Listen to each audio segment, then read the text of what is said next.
have some heavy words in my spirit today, but I also know it's Mother's Day.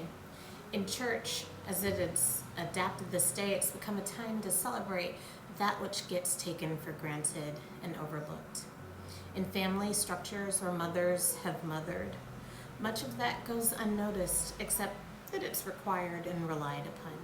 Meanwhile, for so many, this mothering actually came from other places, not the biological, but certainly the noticed. So today, in the context of this text from the book of Acts, I want us to notice. So let's do a little Bible study. This section of the book of Acts delves into the acts of opposition. And what do I mean by that? In this section of Acts, we see just how complicated and dangerous it was for one group to stand in opposition to the other.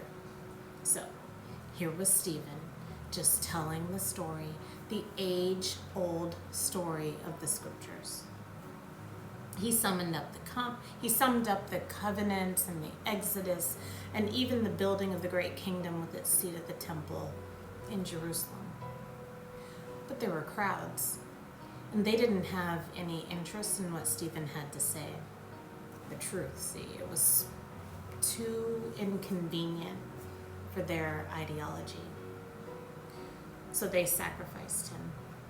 And sacrifice is a term that's bandied about in ideological circles quite a bit, usually on behalf of someone else. Their sacrifice is uplifted as we offer someone else up for ourselves without thinking about what our sacrifice might be. And from there, I've been thinking about the kinds of sacrifices we honor today. And in the context of Mother's Day, clearly the first image that comes to mind is the mother who sacrifices everything for her family. I know these stories. My mom, Karen Spellman is her name, sacrificed so much for my sister Toyin and my dad, AB.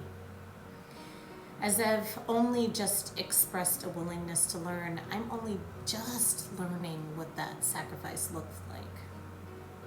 Because I took it for granted. And I know not everyone has a story of a biological mother who did this in their lives, which is why it's worth thinking through and planning for the collective experience of mothering.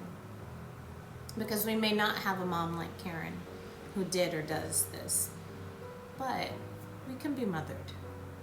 We may not have a biological parent available to take that extra step, but in Christian community, that's not supposed to matter because it's the church's job. No matter what our name or our title might be, we give something up of ourselves for the sake of another. And we're supposed to do it without hesitation or credit because it's right and because it actually makes us stronger. My mom gave up so much for us. And I'm not going to get into it because that's her story to share, but she did. As do so many people who take on the role of the nurturers, the ones who do mothering, no matter what their gender might be. They do the same.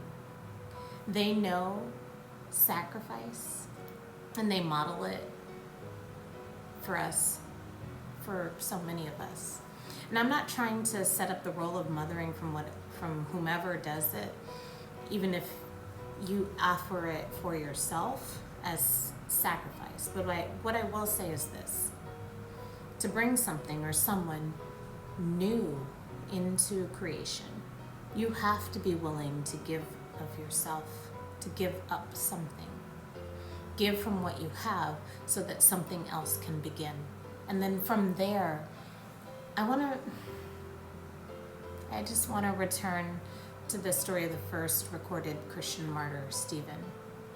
He just stood out there telling the truth, which might, to unaccustomed eyes, look pretty benign. But look at what he said. Do some Bible study in Acts 6 and 7.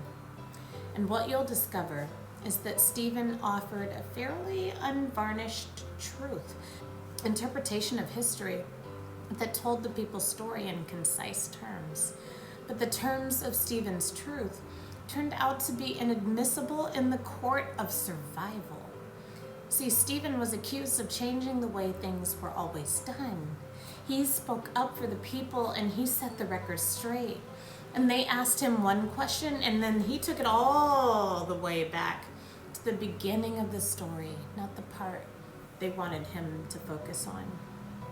They showed a clip of the video and wanted his comment, but he started when the shoelaces were laced, when the dollar for the Skittles went in the pocket, when the key went into the ignition. Stephen had more to say, and once he started laying out the truth, I guess they decided he had to die.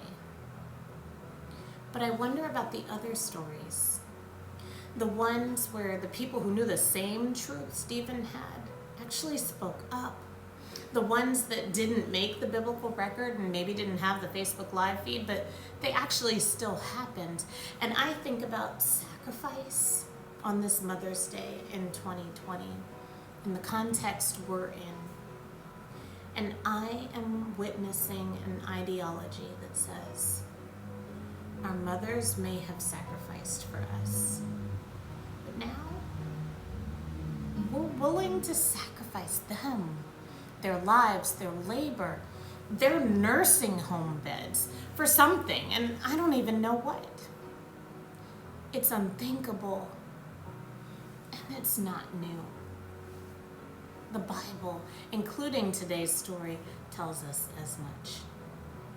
And as I think about this, if that's you, when it's you, I see you. I see the chance you have to offer your own living sacrifice, the chance to give radically, the chance to shout your truth with such volume, such pride, that it would take a willful act of malice to ignore you. That may have come, and it may even be on its way. But know this, if that's the case, you have joined a long line. A line of people who have shot their shot and given their best and offered what they had and sacrificed what they could and have never turned back. Give what you can and what you have, but nothing more. And for that, and for who you are, and for what you're imagining yourself to become next, thank you. Thank God for you.